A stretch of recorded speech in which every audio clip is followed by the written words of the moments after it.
after the latest chapter of the One Piece manga was released.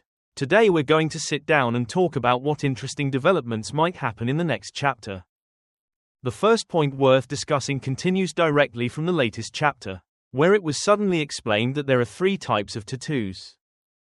The first stage belongs to Chan and Haran, which are the Shallow Sea Pact, the Deep Sea Pact, and the Abyssal Sea Pact, respectively. This information was just revealed in the newest chapter. Previously, we had only seen that Chan had a tattoo on his arm back during the epic saga. This raises the question of whether the next chapter will reveal more details about these tattoos. Because if each one is on a different level, then their abilities must be different as well, right? For example, abilities related to regeneration, immortality, turning someone into a lion form, and most importantly, the connection to the gods and the 13 individuals who were able to form pacts with them. So the big question is, why are there exactly 13 of them? Who are those 13 people? What abilities do they possess? And how powerful are they? It's possible that the next chapter will finally start revealing these details. Another major topic we can't ignore is the mystery of what Shanks actually went to do in Mary Joieuse. What exactly is he investigating? What truth is he trying to uncover in the upcoming chapters? And like we talked about in the previous video, now that Shanks is in Mary Joieuse, he also has a sword with him. We've already seen that Champion Locke's sword has the power of the Cerberus Devil Fruit. So it's interesting to wonder whether the next chapter will bring up Shanks' sword and whether it actually contains a Devil Fruit ability like Champion Locke's. Since Champion is Shamrock's twin and he went to Mary Joieuse with a sword that looks so similar, maybe this is a hint that Champion also has a sword with special powers.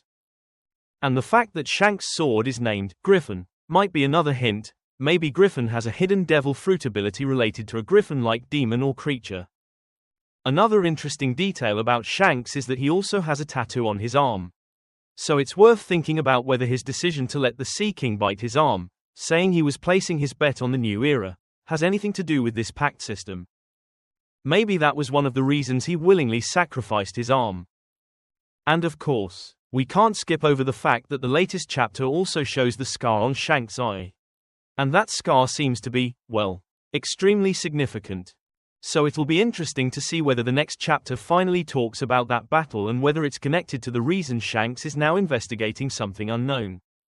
Don't forget that Blackbeard is said to be a descendant of the Davy family.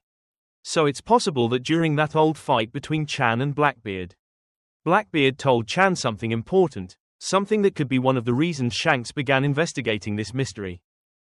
Another point we might see in the next chapter is whether they finally reveal the truth behind the death of the creature Harrel. That event seems to have ruined some part of Amu's plan. We might also learn more about Loki's demon ability and who exactly stole the devil fruit that belonged to Oda. And of course, if the next chapter reveals this much information, it makes you wonder whether the last page of the chapter will cut back to the present timeline, where Luffy and the others are facing Amu's forces in Elbaf or something like that. Alright, that's everything we're going to discuss and analyze in today's video. If you enjoy content like this, don't forget to like, share, subscribe, and turn on the notification bell so you won't miss any updates.